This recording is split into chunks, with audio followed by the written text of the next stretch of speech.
You're listening to iCannabisRadio.com.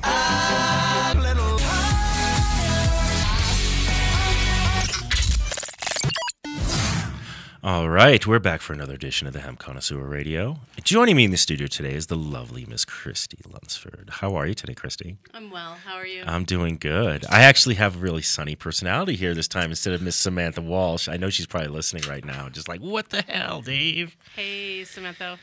I miss you so much, and I kind of wish I was in Grand Junction with you today, but... Oh, so she's in Grand Junction because she said her son was sick.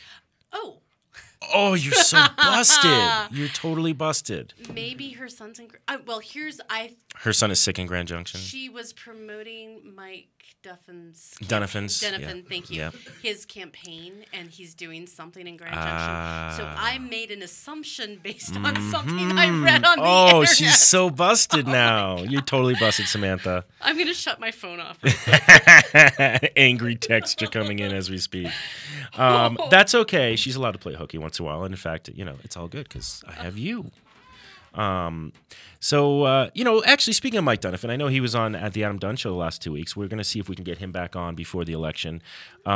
He is really moving along. I mean, we're going to play his song at the end of the show, where Snoop Dogg has now done a remix because he did a mix with Wyclef Jean called The Trap. All about the trap of politics, where they give us two choices basically, and that's it. And so Snoop Dogg has now stepped into the mix on that, literally, and added a couple lines of his own. And he's going to be at an event for Mike Dunnifin coming up soon. I got to get the date on that. 31st and the second. 31st, the first, and the second. 3 days with Snoop Dogg. See, Snoop Dogg is serious. I don't know if it's 3 days with Snoop Dogg. Okay, I was going to say. The second day. The second day? Okay, cool. So we're going to see if we can get on the scene and get a little interview with Snoop Dogg about his position on the political side of things. But, I think Mike is getting a lot of notoriety because he's coming out. He's not taking corporate money. He is really all about freedom. And he's obviously pushing the cannabis issue as far as one where, the regulations don't need to be as crazy as they are right now. He's taking a very pro-cannabis approach, but that's not all. I mean, he's very opinionated on every subject matter, and you may not agree with him on every single, political issue that he has. But what I love about him is he's very much, and he calls himself a critical thinker, and I think he is. There's no short answer to any issue out there. He doesn't speak in sound bites, which is one of the things I love about Mike. And so I definitely recommend anybody checking him out here who lives in Colorado. It would be really nice to see a vote for Mike Dunnifin from everybody in the cannabis community. In fact, if everyone in the cannabis community did vote for Mike Dunnifin, he would actually become our governor. I'm going to vote for him. I'm voting for him. Well, it would be a huge statement. Whether he wins or not, it'll be a huge statement to show like a huge percentage of voters coming out in favor of him. Because it would probably swing the election one way or the other, because he's going to steal votes from both Bob Beaupre and from Hickenlooper, I think. I think it's really important to show politicians that we have a voice and we vote and we pay taxes and we're a huge part of the community and we're not going to be silent anymore. I think that's the point, and like one of my complaints, Christie, is that we have people in the cannabis industry giving money to Hickenlooper, and it drives me crazy. Yeah? It's like, why are you giving money? Tell me what that's like. Well, I mean, it's like, first of all, he came out just recently saying that he thought that the voters of Colorado were reckless to vote for cannabis legalization. So you're telling the majority of the voters, because it was 55%, I believe it was, yeah? Yeah, at least. 55%, yes. which meant that cannabis was more popular than Obama was in the last election in Colorado. And you're telling the majority of voters that they were reckless. That's never a good way to get your vote, not in my opinion, at least. So it's really interesting that people have given him money, and yet he still comes out and makes statements like that. Of course, we all know he's made his millions in the microbrew industry. So for him to say, ironic, isn't it? It's like the irony is ridiculous. It's almost like if they made a movie about this, you'd kind of be like, yeah, that's bullshit. But it's true. I think the thing that I love the most about working in marijuana is every day is different, every day is unique, and our lives are filled with some pretty crazy shit. Yes, they absolutely are. Can I say shit? Yeah, absolutely. This is internet radio. Oh. Yeah. No, the FCC does not have any authority over us. I So, love being an adult. I know, isn't it nice? Pretty awesome. I know. I used to be all nervous about it at first. I'm like, fuck it. Yeah. I also love being treated like an adult and being respected, especially by people that I might or might not have voted for at some point. Well, so that's what makes that Hickenlooper thing so cutting. Right. And now I'm going to go on a rant. No, please. That's what this is for. Creation. There were hundreds of thousands, hundreds of million of square feet of unused warehouse space and commercial kitchens and empty restaurants all throughout Colorado in 2009. And we filled those places. We started paying taxes. We started doing building improvement. We started jobs. And look at what this has become. And it's just where it's going to be. And there's some of the enumerables, the things you can't count in Colorado. Like, first of all, Colorado's real estate market is kind of ridiculous right now. It's a booming real estate market. I'm sure people say, oh, well, there's a bubble going, there's another bubble happening, and maybe there is.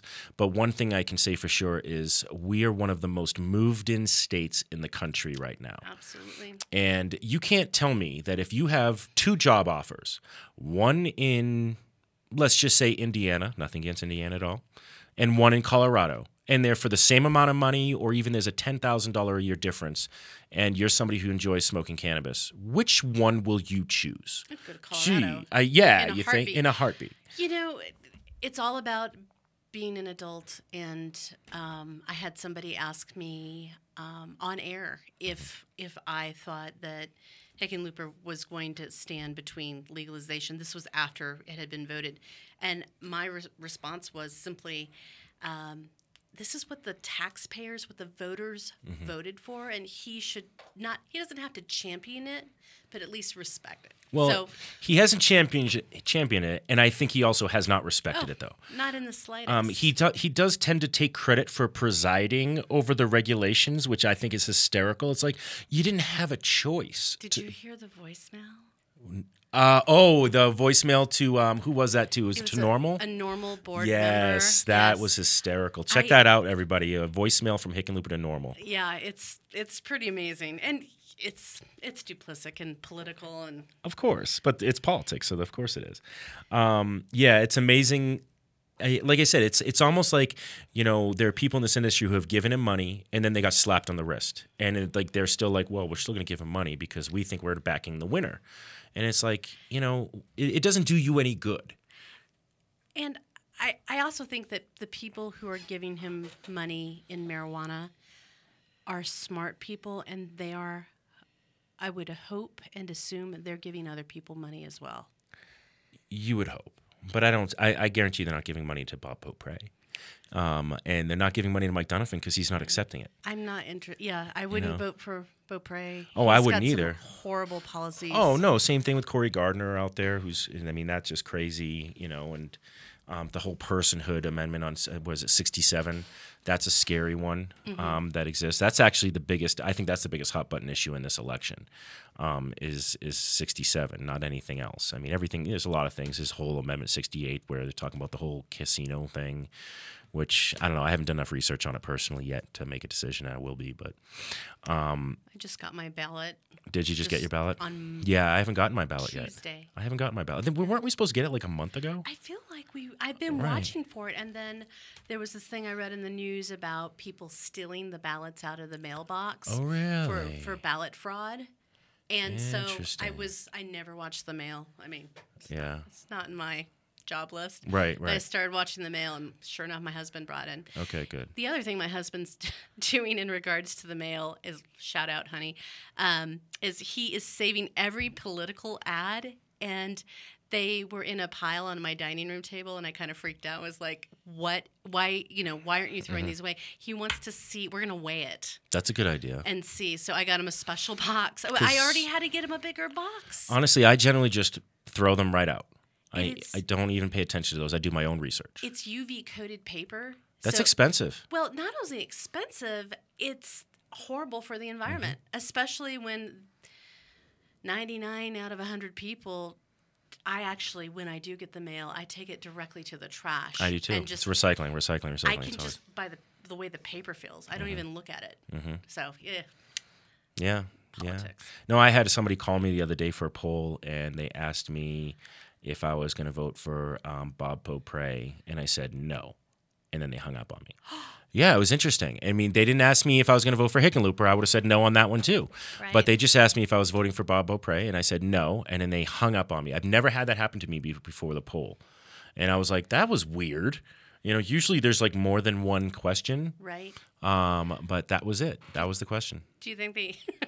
Was it a crank? I don't know. It could have been a crank. I don't know. We know a lot of cranky people. Yeah, Do you think someone it's cranked you know you never know. It could have been. It could have been. It's just crazy. But yeah, a lot of interesting things going on. I do want to touch on the THC Championship. Little shameless self-promotion. Absolutely. There was a letter that came out from the Marijuana Enforcement Division last week, and it basically highlighted how pretty much any public event where cannabis consumption is going on is illegal, and they were basically touting all these, that everything is illegal, all these competitions and everything. They warned companies about them. Hey, there's our 2-page ad. And so what's happened is a lot of people that were planning on entering into the Hemp Connoisseur Championship are assuming that it's illegal and are backing out. And what I'd like to do, and I just posted on our Facebook page shortly before the show, so anybody can check out our Facebook page. I pinned it to the top. There are some points as to why we know we are legal. We set this up 3 years ago and ran it by the Marijuana Enforcement Division. They said, well, you're doing this, yes. You're doing this, yes. You're doing this, yes. And I'm like, well, then everything's legal. And they were like, well, oh, and you're not doing this. And I was like, yeah, we're not doing that. And I'll get into the specifics really quick. So the thing is, so I have a lot of people saying it's not legal because they don't know. But and it is. Basically what we do is we follow what's called the metric system, and everything is tracked. That's the tracking system, the RFD tagging that goes on for every cannabis seed to sale product out there. It's all tracked. There is a wholesale purchase at our dispensary that's going to be a distribution point for our judges, which has to happen, and the excise taxes are paid as well for that during that purchase. And then our judges have a point of sale as well, a legal point of sale where they come and pick up their medication at the distribution point, and there's a purchase of it, and the sales taxes are paid there, and then they test the product in the privacy of their own home. So everything is legal. I mean, in fact, if the MED didn't know we were having a championship and we were super secret about it, they would never notice it because all the product is tracked and everything like that. And we do have an awards party, but at our awards party, there's no consumption and no distribution of cannabis at all taking place. It's exactly what it is. It's an awards party. So anybody out there who's kind of curious about that, please feel free to contact us at info@thcmag.com, or you can go to our website at thcmag.com as well and get some info and get a hold of us there too. We'd be happy to answer any of your questions, to reassure anybody out there who's interested in being a part of it. In fact, what we're finding in the long run with this letter, the timing was terrible because the deadline is set at the end of this month for anybody to get their entries in. Right. So it's almost, sometimes I feel like they actually do that on purpose, but not that they knew that, but it does really feel sometimes like they're out to get you, because that happened on our Marijuana Madness event and they went after that. And the timing of this letter was really bad for us on the championship because everyone was starting to enter. And I had plenty of judges who were like kind of frothing at the mouth to get their entries. Yeah, that takes some time. It does. It takes a lot of time to coordinate this, and it takes even more time to make sure we do this legally. But what I can say with confidence right now is that we are the only legal statewide cannabis competition in Colorado. There are other competitions that happen like in smaller areas where they go in and they have them go to each dispensary and purchase it legally, and they have the sample set aside. That is a legal way to do it. It's logistically ridiculous to do when you're doing it in a statewide competition. You couldn't do it that way because I'm not going to have somebody drive all the way to Breckenridge from Pueblo to pick up 1 gram of a sample. That's just craziness. It's craziness. But yeah, we are the only legal competition out there that's statewide. So everybody can feel very confident to be a part of this one. So we are in our infancy as an industry, and we're so good at compliance. We are. It's there. We would not be afforded the opportunities that we have to do business and promote cannabis as a medicine and a lifestyle if we weren't good at compliance. So, yeah, when I saw that letter, actually, I wasn't even worried about the event. You weren't worried about it, right? No, because you know how we do our thing. I totally was like, oh, anyone who's been in this longer than 25 minutes knows how to do it. Yeah. So, Well, and the thing is, everybody who has been in the competition the first 2 years, because this is our third year, they were completely confident. You know, they're like, "Oh yeah, we know you guys are doing it right because you're really anal about making sure everything's legal." you are anal. I am anal about this. I really It's am. a good thing. It's yeah, I have to be. But yeah, it's a problem when they put out this blanket letter, and in our company, in our state, with the way regulations are, there's a lot of knee-jerk reactions, and so people they'd rather just not be a part of something than even take the inkling of a risk that there is. And again, there's no inkling of any risk for any of these guys because everything they do is legal in the competition. So yeah, and I don't know. I'm a risk taker. I am. Well, we all are risk takers to some extent in this industry. You we have to be. That's why it's so much fun because you don't know what's going to happen, You constantly have to be paying attention to what the law is, so you don't make a mistake. Yeah. That's all. But there are some weird gray areas within the law. Like I was told that like some dispensaries in a very large competition that's completely illegal the way it's run on 420 from the Cannabis Cup. Some dispensaries, what they would do at those booths, because there was product being given away at the booths. I don't know if you knew how they used to do that. So how it was done, you're nodding, so you do know. So they used to sell the product to their employees legally, so it was a legal point of sale. And then their employees would take the product and bring it to their booths, and they would hand it out. Well, they're handing it out behind the company's booth. So yes, technically that product can legally be given away if it's not medicine. Medicine, by the way, cannot be given away freely in Colorado, but recreational can be. Which again makes no sense. No, the stupid intricacies of the law, right? I'm hoping this next legislative session. I'm also a dreamer. I'm hoping yeah, you that are a dreamer. We all are. Like clarify that, but I don't want to take you off. No, the please. topic. I mean that's our topics always roll with it. I can tell you, I was probably at the cup for 2 hours, and it was a really great day, honestly. Oh, yeah. But when I walked by the booth and they had all the cannabis out, I was with someone who's a compliance expert, and they're tensing up like, oh my God, is that happening? Yeah, So I don't want to see anyone get in trouble. And that's my thing. I don't want to get anybody in trouble. The more good players we have in the industry, the more stores that are open that are selling cannabis, that are providing jobs, that are paying taxes. But I doubt if there'll be any cannabis being doled out that way. No, Sure. I'm sure there won't be this time around. I think that this is going to put a huge damper on the Cannabis Cup this year. In fact, I was talking to our sponsors today, actually, Incredibles. I got to have lunch with Rick and Bob, great guys, and they were just like, "Well, yeah, we're not going to take part in this, and like most likely, nobody from Colorado is going to take part in the Cannabis Cup in April. So what'll happen is we'll have more California companies illegally bringing their product here to Colorado to take part in the Cannabis Cup, and of course, it'll be all California companies that'll win because nobody from Colorado is going to enter into it, unless High Times takes the time to make their competition legal. And if that's the case, then there can't be any California companies in Colorado. Right, because how is all that marijuana getting here? How is that marijuana getting here? I would just want to go and have a good time and not think about it. Right. And I know that that's not a great mindset to have, but it hurts my brain. What I would like to see all of our friends in Colorado do on 420 is, if you're not going to be at High Times for whatever reason, whether it be financial or political or why not? Why shouldn't we have our own 420 party? I kind of agree with you on that. Let's rent Exto, because they're not using it, so maybe we can get it. That's true. And let's bring in all the high caliber cannabis that we have, and we know how to do it legally. Gosh, if we are going to do that, we should probably get started like after the show's over. I think what would really have to happen because of Denver regulations, because Exto is still in Denver County, so it doesn't work. And that's one of the reasons why I think High Times outgrew Exto, and they did it at Denver Mart, is what really needs to happen. And so is every company in Colorado, every cannabis company in Colorado, at least in the Denver area, should all chip in some money to buy some land outside of Denver County. And maybe in Glendale. Yeah, there you go, in Glendale. And it'll be private property, and that can become the cannabis community event center.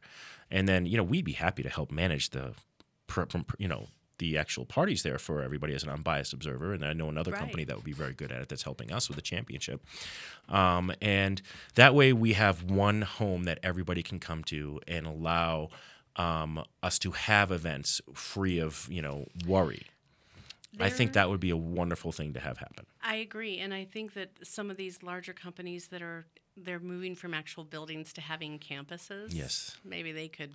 Who's having a campus? Wait a minute. Are these little secrets you're going to have to tell me offline here? Yeah. Okay. I'll tell you about it offline. All right. Well, we have to take a quick break. Perfect time to take a break at 4:20, so, everybody can, Excellent. Enjoy 4:20. And we'll be back in just a moment. Sounds good. A New Amsterdam is located in the Wild West, and Colorado is the leader in this new billion-dollar industry. The Indo Expo show looks to support the growth of the industry both locally and nationally by bringing together industry professionals from around the country. The Indo Expo show is a full-spectrum event with exhibitors featuring cultivation, new technologies, smoke, lifestyle, education, industrial hemp, and industry services. Seminars, networking events, and classes will be offered, encouraging attendees to exchange ideas, information, and network. The show looks to support the local community and assist in connecting people by holding a public job fair Sunday, November 16th. The Indo Expo show will be November 15th through the 16th at the Denver Mart. Visit www.indoexpoco.com or call 720-299-5719 for additional details. I'm Gary Johnson, and you're listening to iCannabis Radio, and I want to say, talk it up, Colorado. All right, we're back, and sometimes the conversation offline can be more interesting than one online, but we can't really divulge the information that we were talking about just yet. Maybe later. Maybe next month, because we're going to have Miss Christie Lundsoford on the third Thursday of every month now because we love her so much. Well, thank you. I love you too. No. Oh, I can feel the love in the room. And you did your first bit of writing for us in this recent issue of the THC magazine. I did. Yeah, you did a History of Hemp Part 1. Part 1, because it's a long story. It is a long story. It's a three-part It's a three-part series. I said two-part, I think, but it's not two-part. It's three-part. So what years did you cover in this issue? I forget now. I know I read it. I loved it. It was very comprehensive. Well, I'm glad you enjoyed it so much. I did. Golly, I don't know. Do you like our layout of your piece? I do, actually. Yeah, it's kind I of fun. think it's great. Yeah. I took it to 1000 AD. 1000 AD. Wait. No? Yeah, 1000 AD. Yeah. So, But yeah, it's a long, amazing story about how hemp is a companion plant to mankind. yes. And how we grew it. And interestingly, I don't know if I know you're familiar with the Chinese symbol for hemp, but it's two plants drying under an enclosure. Mm-hmm. So just the symbol for hemp itself, we're obviously understanding that they're Right. probably drying it for its medicinal Purposes, exactly. Yeah. Because I was going to ask you that, because at that point, hemp was synonymous, whether it was what we now refer to as marijuana or medical or recreational cannabis, and then you have industrial hemp. It was all hemp at the time, for the most part, right? Well, who knows? Who Right. knows? I mean, it was Ma, so M-A, Ma. So who knows? But they certainly didn't have all the nuances to the relationship with the plant that we have now. Right. So Right. it was probably all the same to them. And I, as much as that ancient way of living was, I'm certain that everyone enjoyed a nice smoke after a long day of hunting and gathering. That it Oh, was I'm something sure. that was like really held dear I bet. to them as a civilization. I'm sure. So yeah, but food, medicine, hemp is an amazing, amazing plant. Oh yeah, I mean, and the technology with hemp is pretty interesting. Did you see the piece we wrote? I think it was last month. Yeah, I believe it was in the September issue on the hemp graphene. No, Ooh, I love this one. So, do you know what graphene is? Have you heard about graphene? I have like three things it could be. So Okay, so graphene is derived from graphite. okay. And it's incredibly thin cut layer of graphite. So thin it's basically the size of an atom. Okay. And it is what's called a supercapacitor. And so it kind of, I mean, I think it's kind of synonymous with superconductor. It conducts electricity at an amazing rate. It has immense potential for technology when it comes to microchips, lithium-ion batteries. It can be, changed over into utilizing graphene. I'm probably getting beyond myself technically to get into that. But the thing about graphene is it's been around for about 10 years, this discovery of how to do this. Right. It's a hard process, of course. Right. But the potential for it as a supercapacitor is amazing, especially like photovoltaic cells being solar power.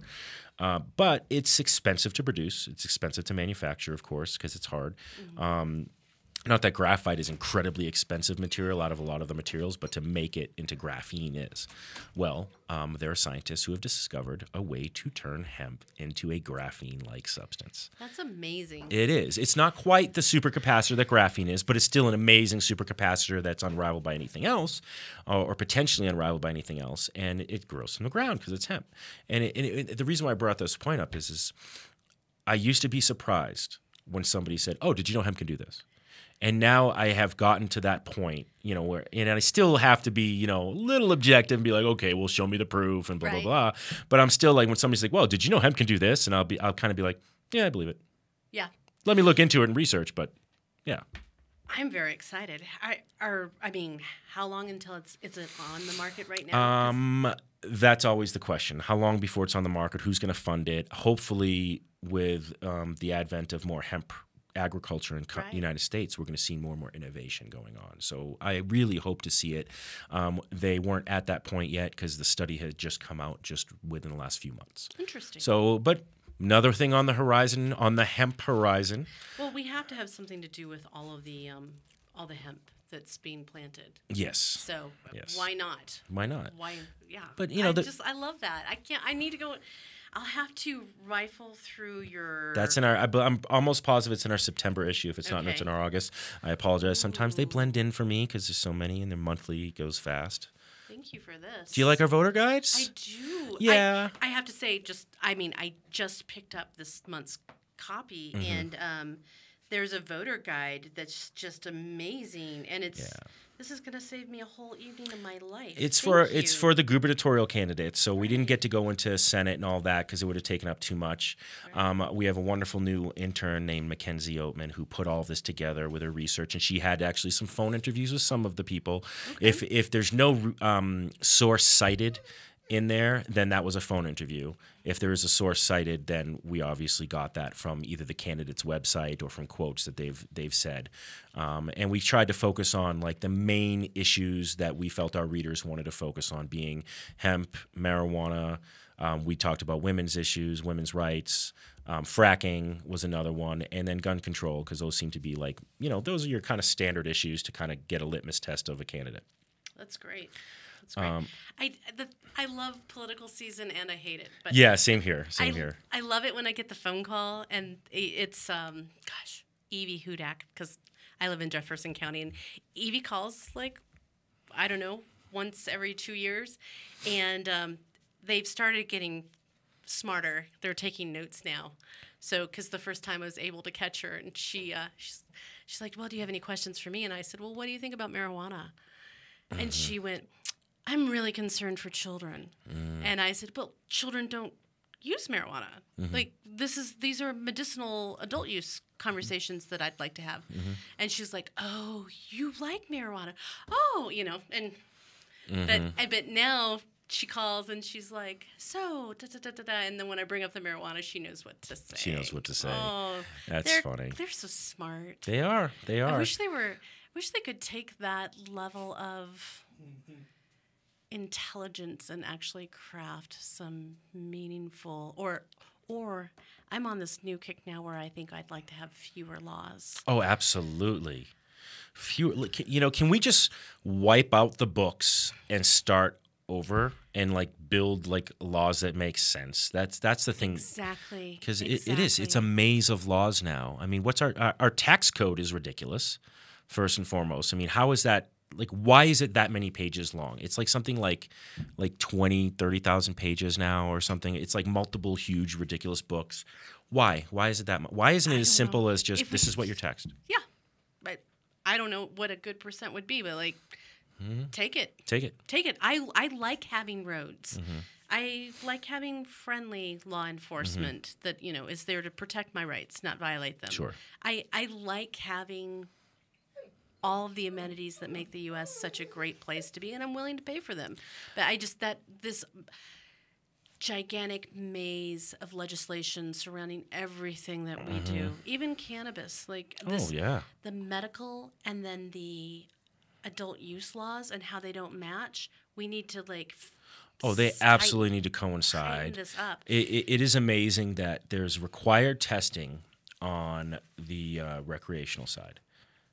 But not on it. But not on the medical. Yeah. It's like it's medicine. Why isn't that the first one that was required testing? Or if you're going to say, well, we're going to require testing on adult use, let's just require testing for all cannabis going through the system. And I don't understand what. To me, that's just common sense. So I don't understand why. But common sense isn't very common anymore. I guess that's the problem. Thomas Paine would be very sad. I think everyone should have a copy of this book called Common Sense that was written in the early 1700s? 1700s, yeah. By Thomas Paine. Talk about, it's a I've good read book. Common Sense a long time ago, though. Yeah. I want to read it again now. You got me wanting to read it. It's a great book. I bet it, yeah. So why don't we talk about hemp? I think we should talk about hemp since I've seen some interesting things come across the internet lately about yes. our. It's interesting. The timing of it is kind of funny. I was mentioning Actually, it to you. you wrote about it in the front of the. I opened it and I read the first thing right before we went on the air, and I did. Your letter to the readers is all about hemp CBD. It is. Well, the point, I guess we should preface on the letter to the readers was about I basically pointed out that there are some snake oil, quote unquote snake oil salesmen out there touting that they have this hemp oil that's high in CBD, can be sold in all 50 states across the country because it's derived from hemp that's already been processed before it came to the United States from another country. And they're getting it out there, and what they're finding is there's a lot of issues with this hemp oil. They're inconsistent in their level of CBDs. Where are they getting their CBDs from? Where they said they were getting their CBDs from. You mean where they're getting on the plant? On the plant. And then where the source material. And where the source material. Source material, what country it's coming from. Exactly. Yeah. And so, sometimes I guess I'm not ahead of it because this is a conversation that's been happening a lot, but a huge expose had come out, and I had read it on the Daily Chronic. I wanted to pull that up. And so the dailychronic.net, and they're a cool little source. They're another marijuana online newspaper source. And this was, and the title is called Hemp Oil Hustlers. And this was just posted on the 15th of this month. And it says, Project CBD investigates makers of RSHO. Here it is. Project CBD, could you tell us a little bit about Project CBD? Well, I can. I mean, you actually know more about those guys than I do, I believe. Yeah. So Project CBD is actually, they've been doing this, working on CBD since the 80s. And his name is Martin Lee. And he probably has 2 or 3 partners that he works with. But it is a nonprofit. And before we all figured out what CBD was in 2011, that's pretty much when it became huge. Yeah. Thanks to the well-known Can Labs yes. sheet. I mean, I don't leave the house without this. Yeah, and Can Labs is the official tester for the THC Championship. Nice tie-in. I know. You like that? That's awesome, yeah. But, yeah, before we were well-educated ourselves, Martin Lee has been doing research on CBD, and I also believe he has a site called O'Shaughnessy's, and he's been following CBD and hemp oil for several years now. Right. So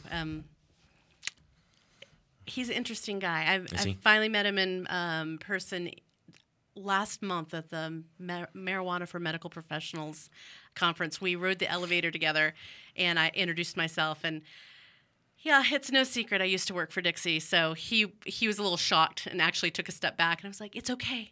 I don't work for Dixie anymore. You're safe. I'm not going to hurt you." Right. But actually, Martin's just developed his own line of CBD products. Has he? He has. Just wait. Yeah, his are from marijuana. Okay. And he can only sell his in the state, California. Got it. But everyone is going state to state. Everyone's branching out. So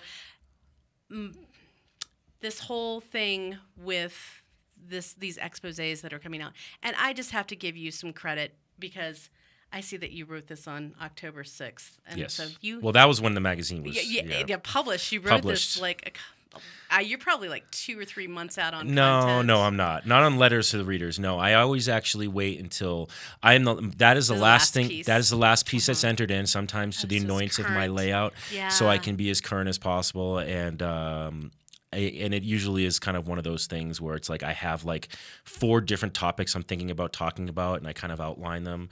And I usually write a letter, and generally 3 out of those 4 letters will never make it to the magazine ever, because I end up having a whole new set of ideas.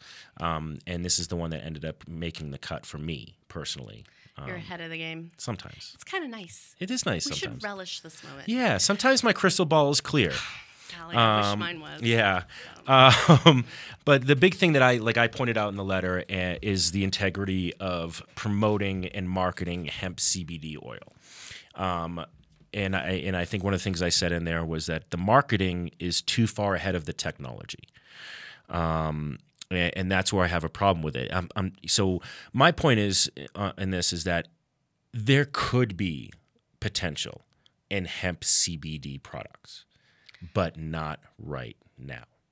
So I'm going to And please, disagree with please you disagree with me. I'd love that. and say there is potential for hemp CBD products because in my time at Dixie, when I was interacting with those customers on a daily basis, we didn't know. Mm-hmm. So they would call us.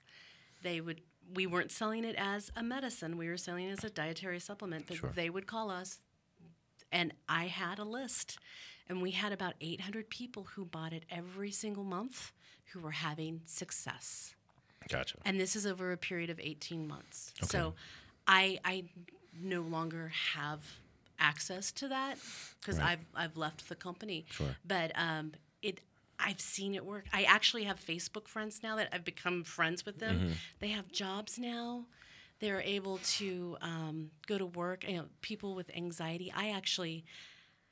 I still have some Dixie Botanicals tincture. Mm-hmm. I use it. Great. I mean, I saw the lab tests. I'm comfortable with it. I use it for my anxiety, Mm-hmm. and it does work. So, does it work for every person Right. every single time? No. I guess my point more is, when I say potential, I think Mm-hmm. it's there. What I think is not there is the ability to make it uber consistent where it needs to be. And maybe I'm wrong on that aspect too. I think that the day will come really quickly because now that we know that it works, that these shady people are gonna still be out in the market. They are. But I think it's science, Mm-hmm. understanding the science of how to keep it in solution, Mm-hmm. how to make sure that every batch is consistent, Mm-hmm. all of that. I don't know. I think 2 years out, 2 years feels all right to me. Mm-hmm. I know a lot of scientists who are dealing with who are working in CBD, and they're not from marijuana, and they're not from,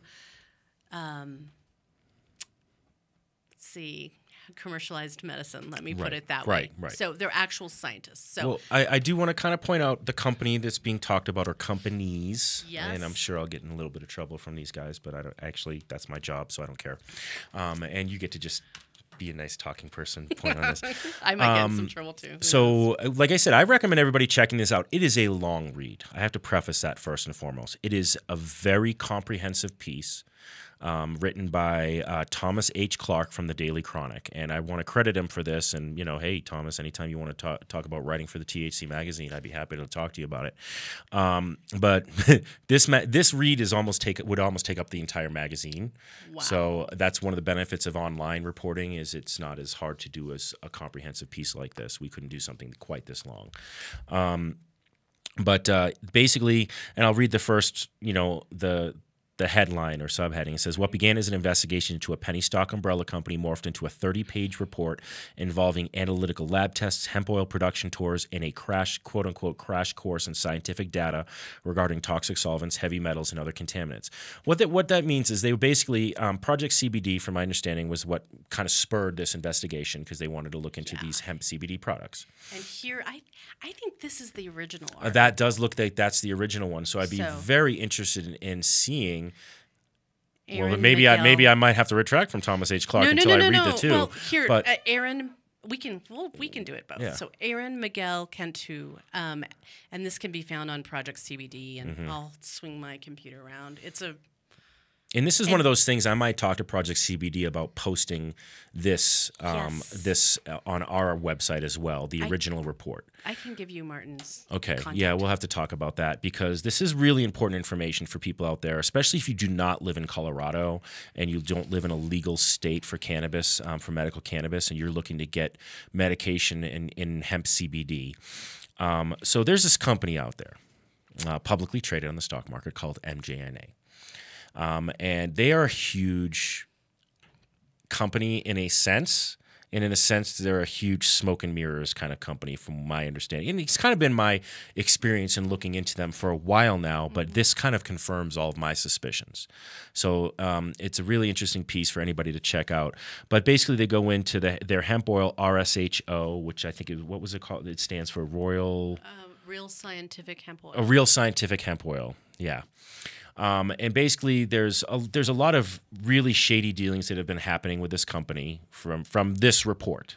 You know, I'm basing it on this report that I've read here, in which there was a constant exchange of shares between this company, Connoisseur, which anybody out there who's thinking about being part of a multi-level marketing company for hemp called Connoisseur, I'd caution you against that one for right now. Stop calling me. Yeah, and then there's Cannavest. Cannabis. That's correct. I think those are the three companies that are basically involved. There's another one called Phyto something in there. Phytosphere. And they all kind of worked on pumping each other up on the stock market to help improve their stock prices. But and there's it's like the whole pump and dump scheme, and they actually have had somebody on one of their boards who was part of the original company on the Wolf of Wall Street. That literally. Oh yes, I did. Yes. So I mean, you're literally talking about the founders of the pump and dump joined up with MJNA, or one really of them. Scraped the bottom of the barrel when they brought him on. And so the big issue, like I said, I really would rather people read this report themselves and take the time to read it and maybe not be too high while you read it because there's too many intricacies in it. But the long and the short of it is that they were getting their CBD and from questionable places. They were promoting it as if they were pulling their CBD from the hemp, from the stalks, which really you can't do. And if you are getting CBD from the problem with the stalks is that hemp is a phytoremediator. Right. It pulls toxins from the soil. But it pulls the toxins from the soil, but it's very hard to get those toxins out of the hemp stalk itself. So if you are taking hemp paste out of the stalks, it's not meant for consumption. That's the part of the plant that you shouldn't be consuming. Industrial uses, absolutely, but you can't consume it. And so if they were putting the stalk in, they were automatically putting most likely contaminants that they were pulling from the soil in. And that was what was found. Kids were getting sick from this product, violently ill from this product. And if kids are getting this product, it's because the parents are trying to find some kind of a solution for their seizure disorders and stuff like that they couldn't get in their state. They're desperate. And they're desperate. And you and I are both parents. Exactly. I can't even imagine. So. And I think that's what it comes down to is it's almost the worst type of snake oil salesman techniques because you're not just going after adults. You're going after the parents of sick children and getting to buy your product to hopefully make them better. And that's where I really get angry is like you're promoting this to parents. The parents think they're doing something for the kids and then they get their kids sick from it. Right. So I want to say something. Please do. So because I have such a extensive background in exactly this, which is hemp oil, hemp CBD products. And when I worked for my previous employer, we never targeted parents or children. Right. I was getting 200 phone calls a day, and I would say initially there was one phone call, and then there were 30 phone calls, and then there were 80 phone calls. It's probably after Sanjay Gupta started talking. Oh, no. No, This it was even before. Way before that. I mean, way before, about the same time, about 2012. So Paige had been giving Charlotte marijuana CBD, but, one parent would tell one parent, and then and it was just, it happened. Sure. And we tried to give them the best information that we had available. And I have endearing friendships from the pediatric cannabis therapy movement because of my work there. It helped some children, but it wasn't.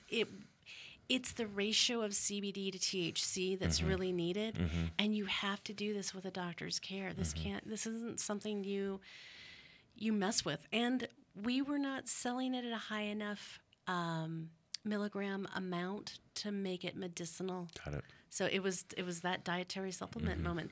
This RSHO. I don't. It even hurts to say it. It does. This is some craziness, and it's a shame. It's shameful, is what it is. It is. So it is. It's taking advantage of the cannabis movement and the topic of CBD as in a sense, they were a little bit ahead before the topic blew up because they were already kind of working on this and securing it. And again, I'm not going to get into the intricacies in this article about the shady backdoor dealings going on between shares and companies. It's more to me about the medicine, and it's a kind of a warning for everybody out there who's listening, and anybody who knows anybody who's taking hemp oil right now is like, really make sure you know your source. Really make sure you know where it's coming from, where they're getting. I mean, it just... it's a real shame, and it's a black mark on the cannabis industry as a whole, and I think that's the big issue. Exactly, and this is what you touched on in your letter to the readers. And if someone tries a hemp oil product and they think they have 100 milligrams of CBD, and when in fact they only have 47, and then they're taking it and they think they're taking 10 milligrams and it does nothing for them, they spent $70 on a 1 ounce 100 milligram unit of product. They're not going to try it again, and then they're going to read this, and anybody with integrity who comes in the market is going to have to really prove that this is an upward struggle. Maybe I should go into the CBD industry and develop a product line, and I don't know, I can call it full transparency, or I like it. See, there you go. Something. Business ideas are being born Brewed. here on THC Radio. But I kind of say it's akin in a way. I used to use this analogy when we were out selling the Hemp Connoisseur magazine to people, because there was a magazine out here before us that was, the pioneer for free cannabis publications, called Kush Magazine. I remember. Yeah, and they went out of business shortly after we started. Not that it was our fault at all, but they did a lot of, not great ideas. And what they did, they grew too fast. They pissed off a lot of people in the way they handled their advertisers and clients. People didn't like their editorial because it wasn't done very well. And there were other magazines that had come in and out of the scene, and then entered us as the THC magazine, and we're going around telling people and selling them on the idea of this upscale publication. And the analogy I gave somebody once, and it's really a perfect analogy, is when you're a guy and you're a single guy, and you go out on a date with a woman for the first time, if she is let's just say jaded in her experience in the love department.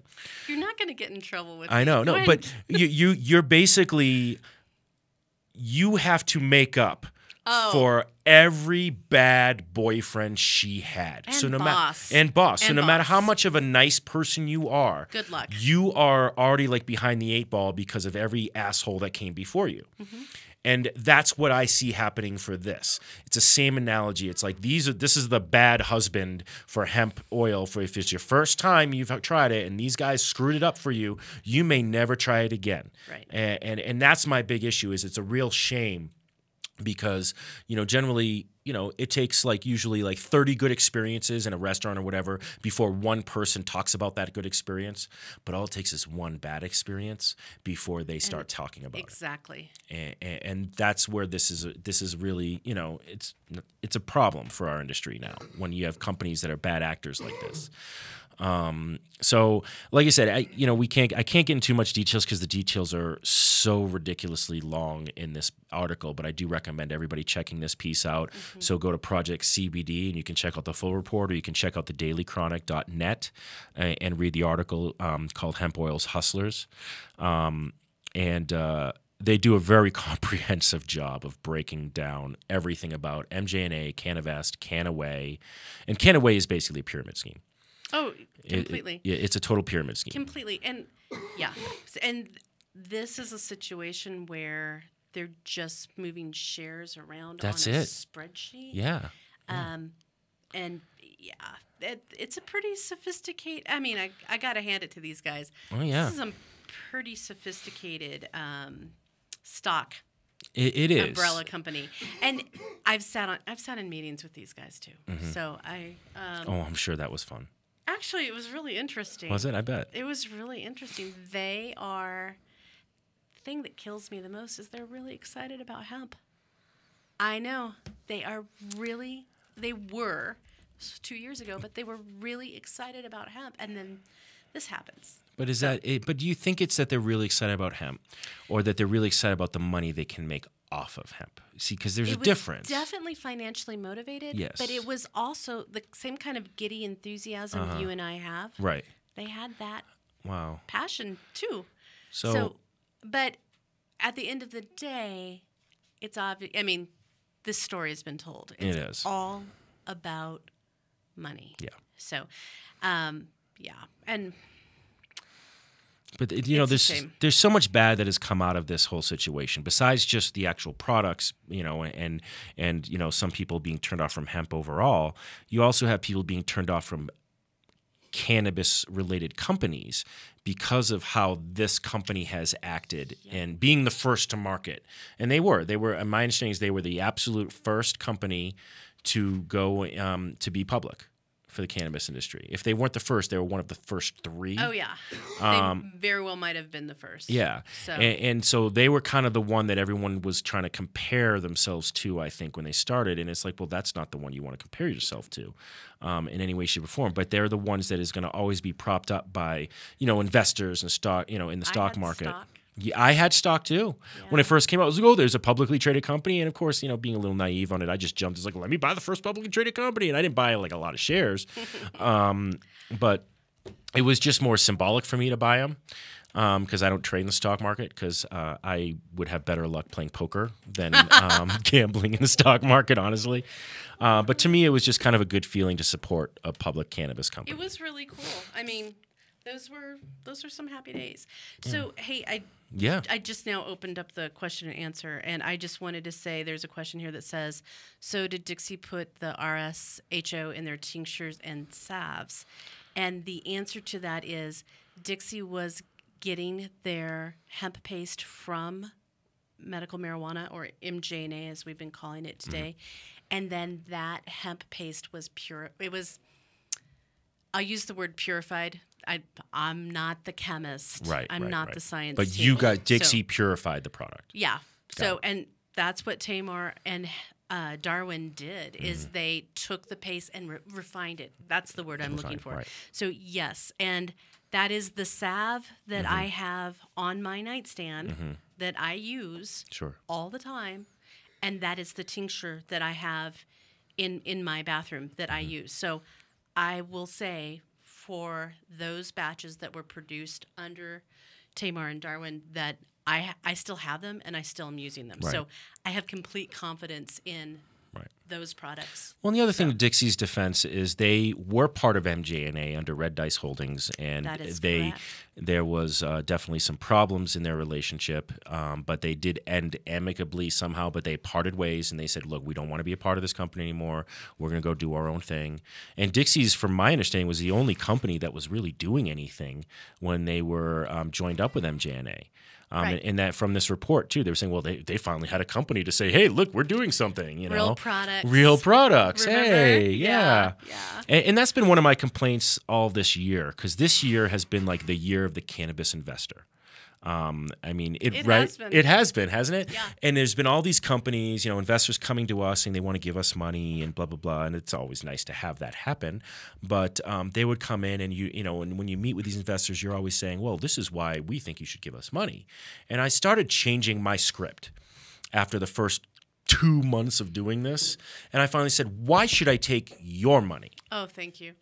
And all of us, and you could see them all getting thrown off because they're like, well, don't you want our money? I'm like, no, I want money to grow my company, but I want to know where that money's coming from, and I want to know what you're doing with the rest of your money. And as soon as I started changing that script, I was making them uncomfortable. And as soon as I saw that I was making them uncomfortable, I says, well, I don't want to work with you. And so I turned down money multiple times. I mean, because I had to. But that is where we are right now. Mm-hmm. We and industry people, you can say no. You Absolutely. can turn down the money. You can turn down the media interview. Don't take every media interview. Please don't take interviews you're not ready for. Oh, yeah. Or that you're not an That's happened with friends of ours. We've seen it happen. Experts on. Yeah. I mean, and if you have a great media opportunity that you're not ready for, the way we used to do it was we would just give it to somebody who knew how to do that one. And then in exchange, if someone called me and they wanted to talk about dabbing, I don't dab, Right. I would say, I have I have the just guy a person for you. I do. Yeah. So, Because that is happening. I'm getting approached by reality shows and stuff. And, thick. It's thick. It's a lot. And I'm not compelling or mean enough, so Well, I I- have an out. But you're pretty compelling. well, I think no, you're very compelling, by the way, Christie. Do not sell yourself short. Well, not for reality. I'm compelling, but just not in a reality television. Well, I don't kind of think. way. Well, to me, when you say I'm compelling for reality, it means that there's a lot of drama in my life. I don't think there's that. I think what makes my particular situation in the industry interesting is that I have a very interesting purview on the entire cannabis industry here in Colorado specifically, because I am in and out of every dispensary, or somebody in my company is in and out of every dispensary. And so we have a very different experience than like the bubble of being in one company and in one office all the time. So that's where it would be interesting for a reality show. But part of me is like, first of all, I was like, well, I mean, no cameras are allowed in my house. Thank you. You don't get to learn about my personal life. You don't get to film my wife. You don't get to film my child. You don't get to do any of those things. If you want to film me, you're filming my business, and you're filming my interactions with other people in the industry as a business, and that's starts turning people off a little bit. Right. And there is a show right now that's going to be coming out called Pot Barons. I hate the name. Oh, it's from the Newsweek article. Yeah, from MSNBC. Yeah. Is doing it, but they were following some great people around in the industry, and it was interesting. I'm not going to mention any names or anything, but great people in the industry. I don't know everybody that's being followed around, so Fair enough. but one of the people that was being followed around, they said, well, I want to see the transcripts. And that's never asked for in a reality show. And he was like, well, you don't get to use me unless I see the transcripts. And they have, you have a great reason in this industry, and they actually allowed them to see the transcripts, Really? which is something they never do. But the reason why they did is because he's like, well, I need to know if there's anything that's said in there that could possibly keep me from having my business anymore.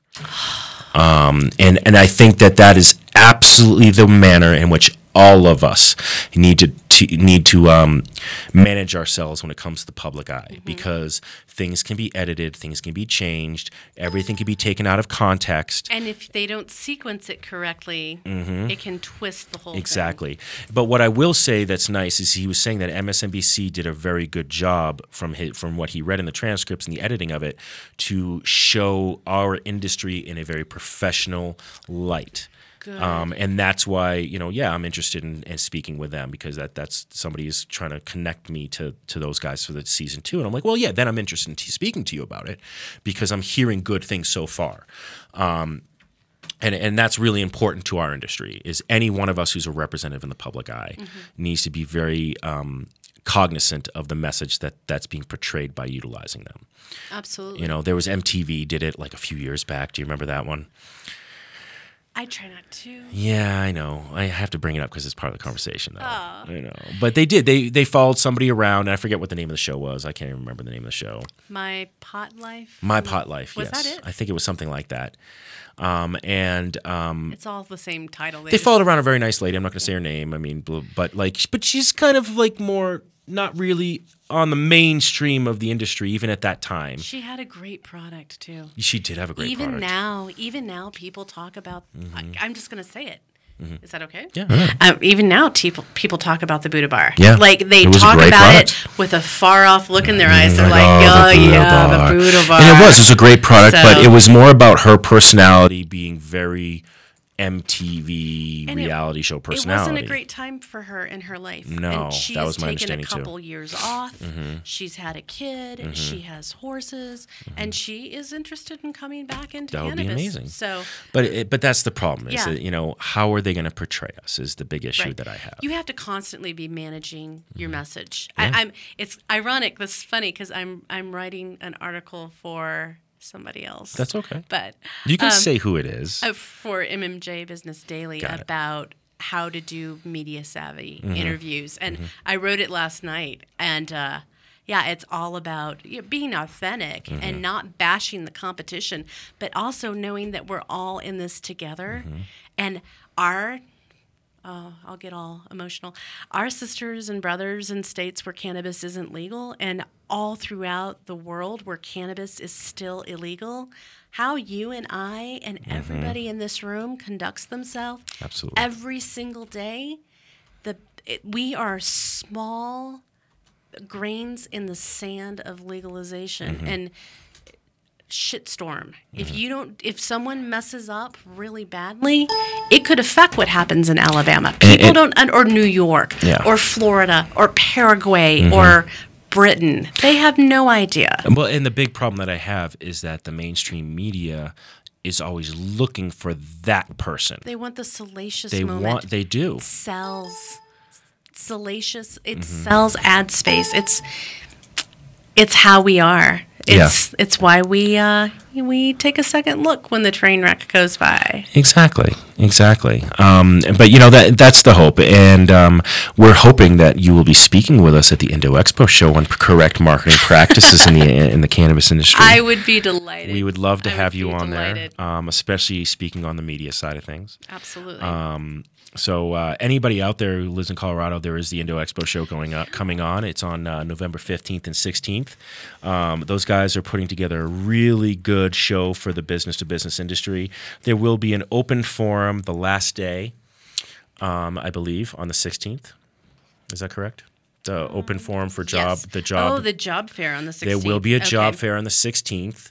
It is at the Denver Mart. These guys are doing a great job. I believe our name is going to be up on the Denver Mart billboard like the next day. That's Yes. awesome. And so do you have your own, it seems like you have THC, the Hemp Connoisseur has their own pavilion? We have our own booth area. We I don't know if the pavilion's the right word. My partner Christiana put it together. So Can I call it a pavilion? You can call it a pavilion. I'm yes. so happy that you have a big pavilion. We have a pavilion. See, it's all about marketing. And we are planning on doing a live broadcast of THC Radio on iCannabisRadio.com from the Indo Expo show on, I believe, the 15th of November. So that'll be on a Saturday. And I think we are speaking on the 16th, which is a Sunday, which is going to get me in trouble because that's my wife's birthday. Oh. But maybe I'll make her something. ooh, I'll make her how something nice. nice, That would be yeah. wonderful. Can it be cannabis infused? Of course I can. Yeah. Good. But we do have to go. We're out of time here, and to kind of take us out of the show today, we're going to be playing Snoop Dogg's remix of Mike Donovan and Wyclef Jean's "The Trap." So for your listening pleasure, we'll play that in just a moment. And love having you on today. Thanks so much for joining me today, Christy. Always a David. pleasure. It is a pleasure. And we'll see you third Thursday of next month. Sounds good. All right. Until next time, peace, love, and happiness. They want to keep us in the trap. Critical thinking. Keep me in this state of mind, huh? Sick of party politics, Sick, left and right or wrong. so wrong, man. Get the money out. Huh? so we can get along. I'm in the trap, man. They got us in the trap. We're caught up in the trap. Yeah, man, critical thinking. For critical times, they got us in the trap. We're caught up in the trap. Yeah, critical thinking. For critical times, government's not the answer. No, they ain't. We need less of that. It's up to the people Up to y'all. to take our country back. Take it back, man. Cronies own the party. Corruption's everywhere. Clean it up for the love. Yeah, vote Donovan for Gov. I said it. They got us in the trap. We're caught up in the trap. Yeah, critical thinking. For critical times, Yeah, hemp's just a plant.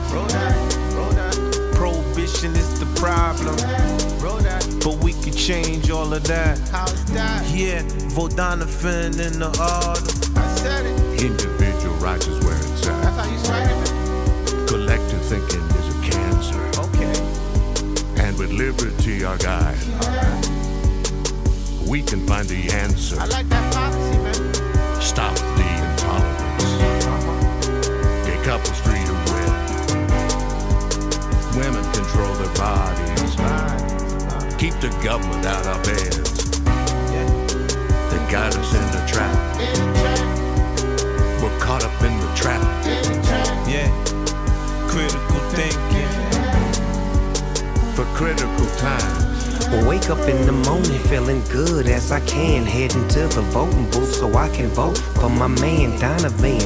Ran, no he can't. Yes he can get you up out the trap with this rap master plan. Back, Affleck got you on the right track. Chiefin' like Tonto, hitting like a Bronco. Uncle Snoop, politicking with my troops. Vote Mike Donovan, so says Snoop. Real true player. When Mike become the governor, he making me the mayor. Yeah, and I'ma fly by on it. Then they ask me how I feel. I'ma stand high on it, cause I'm on it like I want it. In the trap, they could never get me in the trap, cause I move too swiftly in the trap. Keep your head on the swivel, so cold it make you quiver. I deliver real rap in the trap. they got us in the trap. We're caught up in the trap. Yeah, critical thinking. For critical times, let's educate our kids the way that we see fit. Local control, our curriculum. Yeah, and that's it. That's it, right? You got a choice in November to cast a vote that matters. Yeah, rejecting party politics. Yes, and all that shit that flatters. They thought they had us in the trap. Yeah, but they don't got us in the trap. Critical times put us in that state of mind, Yo, what up, man? This Big Snoop Dogg. You know what it is. I'm on my way down there right now. I'm finna go vote. Yeah, Mike Donovan for governor. Believe that. In the trap. Don't fall for the okie doke. In the trap. Just get up out the trap. In the trap. So says Snoop Dogg. Dog.